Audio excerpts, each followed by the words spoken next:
You're listening to episode 245 of the Master Your Mind, Business, and Life podcast.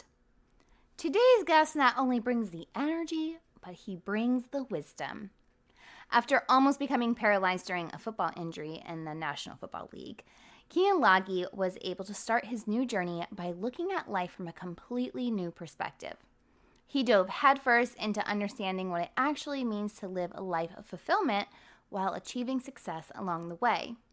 Since making that decision, Keyen has personally worked with over 300 people on creating a healthy relationship with themselves so they're able to escape the rat race of achievement loop and step into a place of achieving massive success, impact, and money from a place of ease.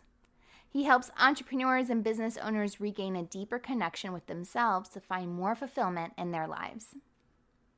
While you're listening today, be sure to take a screenshot to share that you're listening. Throw that on Instagram stories. Tag me in it at MindBizLife, and let's start a conversation. Don't forget, we're now officially official with podcast merch.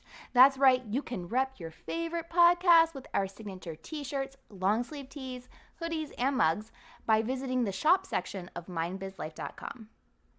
I just dropped 3 new designs this week that I think you're going to love. But remember that when you get your order, I want to see what you got. So tag me in all the posts. Seriously, tag me and I will share it with the community. I love seeing you guys rep this gear. All right, are you ready to meet Keyen?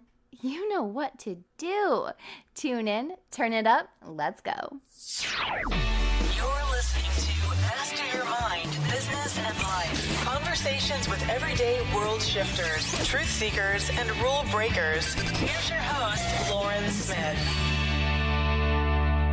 Hey Keyen, welcome to the show. I'm pumped to have you join me and share a dose of enlightenment with us today. Ooh, a dose of enlightenment. You think I can actually do that? I think so. I'm pretty sure you're up for it. Yeah, and you know what? You're absolutely right. So let's do it then. Keyen, I know that there's a really good story that you've got. You rocked it on the gridiron in college, and then you were drafted by the Kansas City Chiefs. So how do you go from an NFL athlete to emotional intelligence coach? Share that with us. Ooh, what an incredible question. Incredible question. And I want to start off with I would say my inherent way of being based off my upbringing. Excuse me. Growing up, I had a dream and a goal of playing in the NFL. And for whatever reason, I, at a very young age, learned discipline. I learned what I had to do to be able to get to my goal. What I say is I had a much more difficult time getting onto the couch than actually getting off it, right? So I was moving. I was always doing what I needed to do, being up at 5 a.m. to go work out on the weekdays in the summer. Like I've always known discipline. I've always known how to be able to, if you want to say, reverse engineer my way into getting what I've wanted. I learned at a very young age. Yeah. And for me, after football, I learned about this thing called heaven on earth that a guy named Dr. Bruce Lipton talks about. And I always talk about this book. It's one of the first books that inspired me the most. Is The Biology of Belief by him. And he talks about this thing called heaven on earth. And I was like, what the heck is this? Like, what's he talking about? And he talks about how ultimately our thoughts control our biology. And he explains it in a really scientific way that I'd never heard it before. And I'm like, wow, now that I'm merging the kind of the woo-woo spirituality part with the technicalities of how it works in the biology, I'm like, whoa, this is awesome how we can actually create our reality. And I'm like, how do I get more into this? What's the first thing that I feel like I could do that feels inspiring for me? And instead of using my college degree, which was to be a financial analyst, I decided to be a personal trainer. So I got into that and had an incredible time doing that, and got to be the I think it's second top trainer in the gym within a month and a half of being there, and knew exactly what I needed to do to be able to do that. I then moved to Miami and worked at a gym there where I worked my way to the top relatively quickly and realized that I was peaked out. I did not want to work for anybody else ever again, even though I only did it. I think I did it for like maybe a year total. So I learned quick. but I created a program for people with different autoimmune conditions and digestive disorders. And it was a nutritional program that I was able to scale online and was able to live wherever I wanted in the world while doing what felt really awesome to me, which was selling this program and helping people with their internal health. And I mean, similar following suit, had a lot of success with that. I wouldn't say a stupid amount, but enough to get me what I wanted at that time of my life. And after a while of being around different other entrepreneurs and learning about the heart and the mind of other entrepreneurs outside of myself, I found that there was a huge gap in who was being helped and who wasn't. So the people that had a hard time getting off the couch, there's a lot of information for those people. But the people that have a hard time sitting down like me, there's not a lot offered because not many people know and see that there is issues that people have, even when they're having a lot of success. Ooh. And so I got very inspired to go deeper into what that looked like for me after always being somebody that frankly has gotten to be the best at whatever I've done. There was always a sense of missing internally, something that I was like, what is it?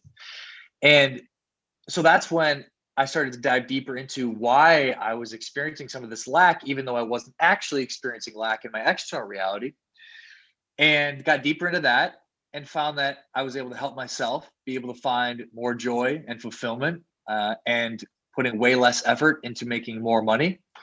And so I'm like, I think a lot of other people would probably like to know how to do this. So let me start teaching other people how to do it. And I transitioned out of the internal health side of things. And so since starting this business, my whole process of internal work that I've done on me is doing less and less and less and less and less and less and receiving more. So really, I've always just sort of followed my inspiration, but I wanted to get to a point to understand what this heaven on earth actually was and what it looks like for me. And transitioning out of a place of using effort, trying super hard, and using excessive discipline to achieve what I want and start to achieve everything that I want from a place of ease. And so I think that's where the emotional intelligence part comes in compared to more the NFL way of thinking, is that I don't like to operate in that place of working super hard, being an underdog and efforting all the time. I rather like to put in way less effort and have way more fun, and transitioning from transitioning from one mentality to another.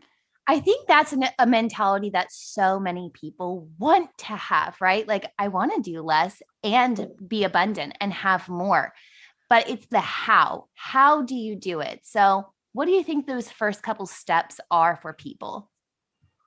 Oh, well, I mean, I guess it depends on the person, but I think where most people go wrong is that they focus more on the manifestation. At least if you have some sort of idea of what personal development is, you've probably focused on some manifestation stuff, affirmations, gratitude, those types of things. But it's really interesting because many people haven't seen the other side of it. And they haven't been able to see the truth because so many people are selling programs and plans that say it's going to get people what they want. Ooh. And so because other people haven't seen this other side, it actually, I think, leaves a lot of people helpless. Yeah, well, I Really think too, yeah. if you are in this place of someone telling you like you can get what you want, but do you even know what you really want? Because a lot of times we're just chasing the societal norms, right? Like, we're chasing this picture of a successful life. And then when you do achieve, maybe it's reaching a certain income or having your dream home, and you're still feeling empty inside, that's still something missing, you kind of have to go, like that's when you really have to pause and take that step back and go in more. Yeah. And that's another part of, personal development that kind of irks me off a little bit, is that it encourages people to, before actually discovering, in quotes, who you are or what you like, independent of your upbringing and people that are surrounded by you, it makes it really difficult because nobody's told that they don't have to know. And actually trying to know will cause you to go down a path that will lead you to wasting years of your life because it's not really what you want and you're chasing the magic dragon. So a lot of personal development talks about knowing what you want, deciding what you want, and then manifesting it. But really, it's almost giving people a death sentence. And I would say in today's modern age, because they're just setting themselves up to live a life of having to try to know what they want and never actually feeling confident in it, but doing it because mentally they think it's the right thing.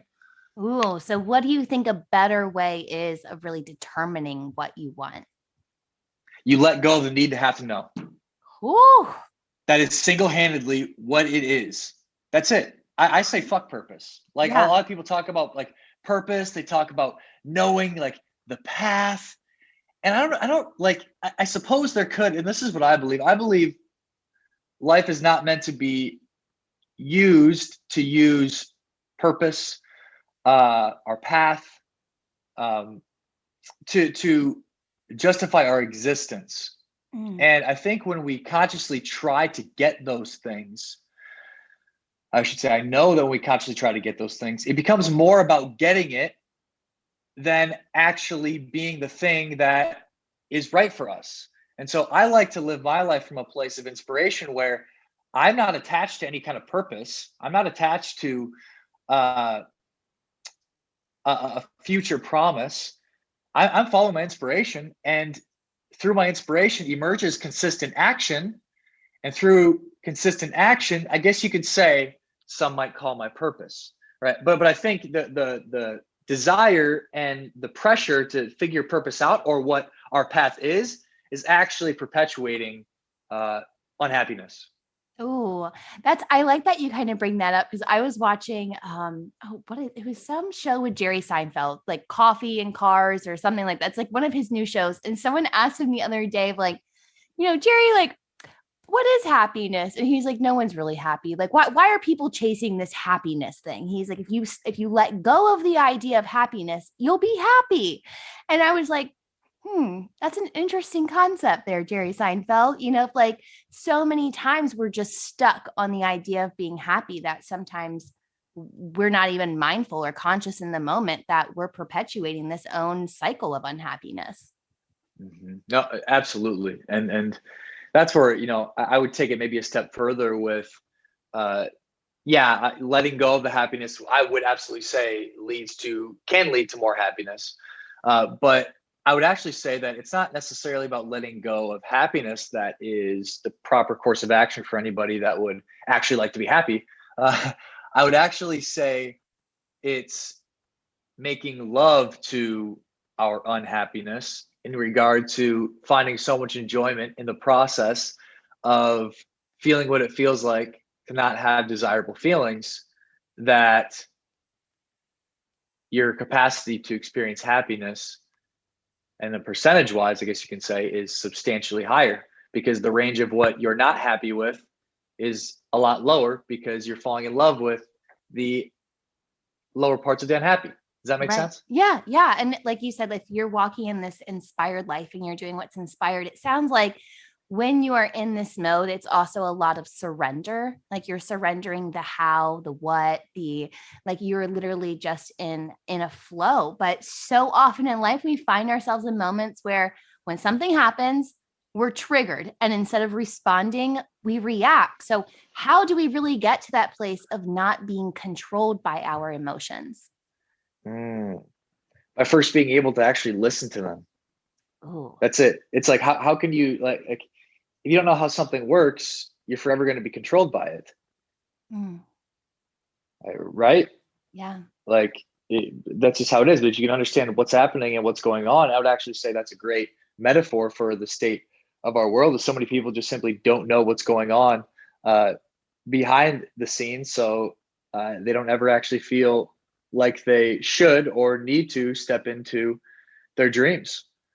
So I guess the other part of the question that you had was what? I sort of went on a little tangent there. No, I think you answer it of just start by listening to control our emotions. So we start by yeah. Oh, there. Great. Thank you. That sparked an idea with that. And there's this, I can at least say the majority of people that I've spoke with in the personal development community have us an idea of emotions that is, they're things that we have to control and we have to block out and we have to push down so they don't control us, because if we have bad thoughts or doubting thoughts, then that means that we won't be able to manifest what we want. And I was actually saying it's quite the contrary of how it actually works. It's not about suppressing and blocking our emotions. It's about understanding them so they don't control us. And so the question becomes, okay, what do I mean by understanding? Well, it's literally allowing them a space to be able to be expressed in their entirety, whatever it looks like. And then on the other side of that, no longer controlling, because the stored emotion in your body, and I know this is pretty deep stuff, but the stored emotion in your body is no longer there because it's given a space to be able to be fully expressed.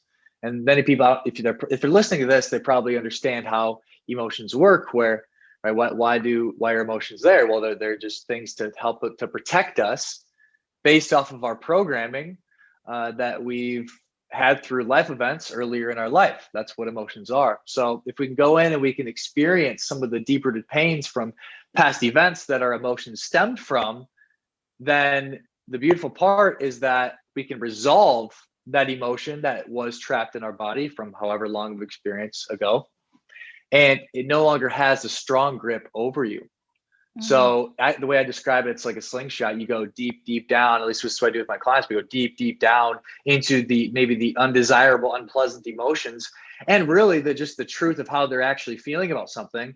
And through that experience of processing that emotion, the really cool part is actually, I would almost say, I wouldn't say it's hypothesis. I would say it's almost a law that if allowed full permission to be felt and expressed in its entirety, through a stored negative, potentially negative emotion, emerges lightness.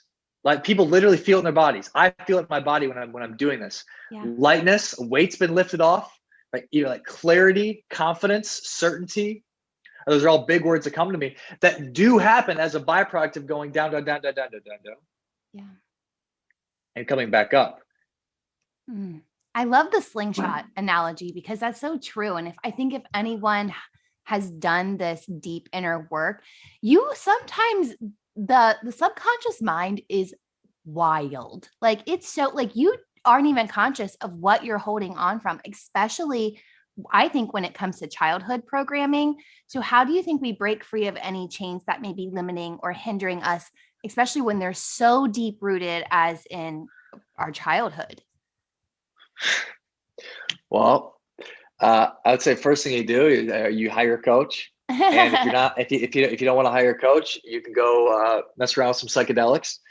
That might also help. Ayahuasca and psychedelic mushrooms and all those plants. Those can be great things to bring what's unconscious to the surface. But that would be like the hire a coach. Like it's as simple as that. Like I don't care who it is. Like I'll probably have a coach for forever. Yeah. Like I pay 15% of everything that I make to a coach on a monthly basis. Like I would say I've come a very long way. My relationship with money is incredible. My relationship with my family, my friends, and my job, and what I've been able to create for myself is absolutely incredible. And I still have pieces that I'm working through. And what I say is it's saving years on your life. Like if I could do anything like in this space, I don't even just want to brush over and say, well, you need to hire a coach because I'm a coach. Like, no, it's like if you actually want to save years on your life, where you're not spending, instead of having to date 5 people to actually learn the lesson that something actually is going on inside of you, you hire somebody to be able to help you identify that before, so you don't have to waste time living in your unwanted programming. Like, and it doesn't matter where you're at. Like you can find a coach wherever you're at. Yeah. Right? And so it's the greatest investment you can make. That's it. I totally agree. I totally agree. Do you think that like when you first got like I know you've been coached all your life because you're an athlete, but your personal development or mentor type coach, did you then like almost see like rapid ascension in self? I think like that, I couldn't even describe it to my friends who weren't in this space yet, of just how quickly things start to happen for me. Like it was like you go from Yeah. 0 to 100 real quick. Yeah, absolutely. Every time I've invested money in something that I've been passionate about, it's allowed me to level up substantially. Like Mhm. I live in a foreign country with this incredible view with the ocean. Have you know it's interesting. I never really talk about this, but it feels inspiring, so I'm just going to say it. Uh, a $250,000 in the bank. Right, have a very successful coaching business. Like it's I've gotten to this place because I've consistently mended my relationship with money through spending it on coaches, which is also another thing we could talk about. But it's came from me consistently investing in someone that has done what I want. Mm. This is why. Like it's simply why. I'm a very good learner, and I've become a very, very good observer. And so that contributes a lot to my success. But really having somebody that I can observe and then I allow myself to be vulnerable with and honest with where I'm really at with, I can then take everything that they have and implement it internally and externally. Yeah. It's really as simple as that.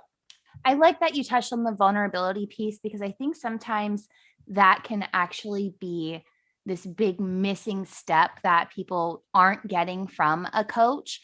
Maybe they aren't being vulnerable or don't feel like they're in a safe space enough. But it's almost like if you're not feeling confident or in this space of just being this, I don't know, you can be your full self, right? Like you can just say anything without the judgment there or the fear of judgment. So, how do you pick a good coach for you and know that, hey, I can trust this person, I can go deep with them. They're not going to judge me. They're going to help elevate me. They're going to call me out of my bullshit too and help me change my mindset. Like, because, there's a lot of coaches out there where you can waste money too and not get what you really need. Yeah, definitely. But I think I think the reason why we might invest money on a coach that we don't really need is not listening to a deeper sense of awareness inside of ourselves. And regardless, don't have to put a label on it either, is that's just another part of the process of you being able to learn something to get more of what you want. Ooh, yeah, But those lessons. right there. So I've learned that. I've had to learn that lesson. I've hired the wrong coach. Yeah. Oh, I did everything that I could. I'll say this, and I'll add more to what it is that people should be looking for with coaches. But for me personally, I knew who the coach was that I needed to work with. Like he was the dude. And part of me is like, oh, but it's a little more expensive. So let me weigh out all my options, right? Let me make sure that I've done my due diligence, and I ended up hiring somebody that did not give me the product that I signed up for. Yeah. And it was just the universe being like, dude, you knew. Come on. Yeah. Like I knew. What are you doing? So it was a learning lesson for me to be like, okay, call myself my own bullshit. This is why this happened. And so let's make the decision to go with this guy. Yeah. When you're making a decision, do you allow yourself like a set amount of time? Like if you're making a large decision, do you know automatically in your body if it's a yes or no? Or do you have like a 24-hour rule? How do you operate? For me, I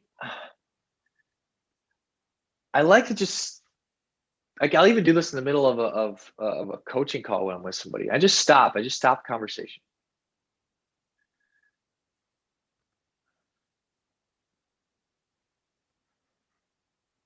And I rest in that moment. And I'll take this time and be with myself in the tension of silence. Right.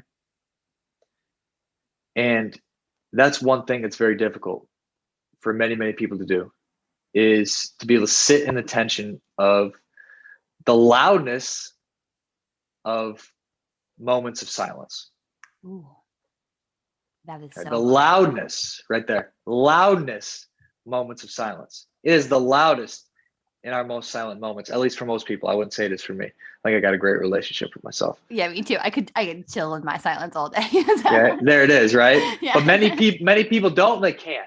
Yeah. And that's where even like if I'm with somebody talking to someone, I'll stop myself. And if there's a decision I have to make and I'm like, I want to feel into it, I'll stop myself, just take a breath and just see what comes up next. It's interesting. Normally when I allow myself that second and then react right when I feel like something that comes up, normally the first thing is the right thing.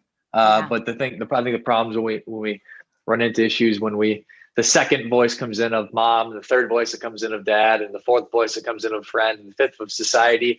And then what happens is that when we don't eventually just like do the thing that initially came to us, and I think everybody has that. I think everybody actually does have a deeper understanding, whether they want to accept it or not, of the first thing that is right. It's just the quickness of the lack of awareness of the second, third, fourth, fifth, sixth, seventh, go all the way down the line voice that kicks in after. And the part that sucks is that when we don't make that decision that is right for us, and we don't do the second voice, the third, and we just keep going down the line, that's when really scary things happen in people's lives, and they just start living a life just like not of really their choosing, but just based off the lack of confidence from the years of not listening to themselves.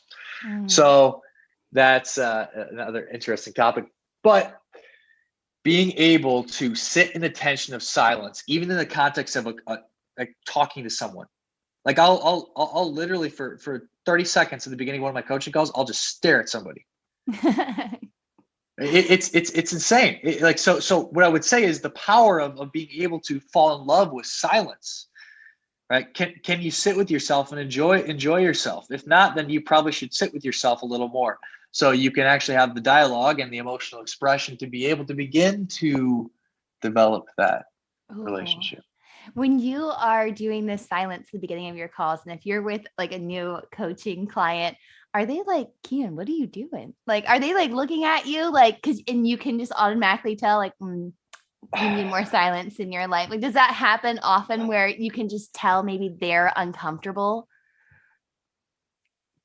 Yeah, I mean, I know every time they're uncomfortable as shit, but I can say this. I can say this is that what you just said. It's like, Keyen, how are you doing? I think every single one of my clients just continually thinks that. Yeah. But just for some reason keeps coming. I shouldn't say for some reason, but keeps coming back because they're getting their desired result. The whole time they're like, Keyen, what the fuck are you doing? Like, what is this? And I'm like, just show up every week to our calls and don't ask me more questions, right? Trust. Just trust. There it is. Right? But even if they don't, that's okay. But it's it's so interesting how having an insane amount of confidence with having the humility to learn from others and be open to others and not just listen to the words of others, but to feel the energy of someone else, to be able to begin to match your own vibration with that energy. I could talk about that. If anybody goes to a speaker or they sign up for an event or online seminar or whatever it is, don't focus as much to the actual information that they're saying. Focus more on the energy that they're bringing, because that's what got them to where they are. They didn't get to where they are because of this program or the 5 easy steps or 5 of the successful things that millionaires do, right? That's not why they got to where they are. It's simply through the frequency and the energy they've been able to embody. Now, the knowledge, yes, is obviously very, very important, which is what allowed them maybe a vehicle, but they were already there because of the frequency that they're operating at. So if you are listening to anybody, or even if you do have a coach, yes, content is valuable, but ask it to get a recording and more so focus on the feeling of the energy they're bringing and not even taking any notes, but just simply embodying that. Well, and speaking of energy, what is literally the first thing I said when you got on? Like, you were like, woo! And I was like, thank you for bringing that energy, because it was just needed in that moment. So I know that vibes don't lie. Like, as soon as you got on, I was like, all right, yep, we're good. Like, this is it. So I'm also that person where I may not sit in silence like you do in that moment, but I'm a most of the time a sleep on it person. If it's a bigger decision, if it's something that's smaller and I just automatically know, I know that whisper, like I know that gut feeling of mine. And I also know my boundaries so well. I think that's another component that people miss, right? Like they don't even realize that they don't have boundaries in their life, in their business, and then that it acts as a catalyst too of winding up in a life that you didn't really want to begin with. Yeah, no, that's true. Yeah, what's really interesting about the uh, energy that you felt coming in, like just as necessary as that energy that I brought. I wouldn't say consciously. I actually sit in front of my computer before I get on a call, and I just observe the energy that comes out, which is really interesting. But the silence that I was able to bring in the middle of this call, I would say was just as valuable as for you as what I brought at the beginning. Mm, And being able to step into this place where it's not about the actions, it's not about me coming with this high energy that is what makes you feel the high energy. No, it's not actually about any of the actions. It's about the essence that I bring and the presence that I have. That's what creates the energetic shift and change in other people. yeah, I love Okay. that. I love that. And that's an energy that you're in tune with because you're in alignment with self. Like Mm. that's not something that you can fake. You can't fake your energy. You can fake your excitement, you can fake your happiness. You can't fake your energy. Mm. So true. And I want to say this too. It's like from my experience with it is just my tolerance to faking my energy or being the person that I feel like I need to be to get a desired result or role that I feel like I have to play in different dynamics in my life. It's been so incredible to not have that high tolerance for bullshit in myself and in my life, which allows me then to Mm, operate as I am because I'm consistently operating in this place that feels right and good to me. And what is that doing?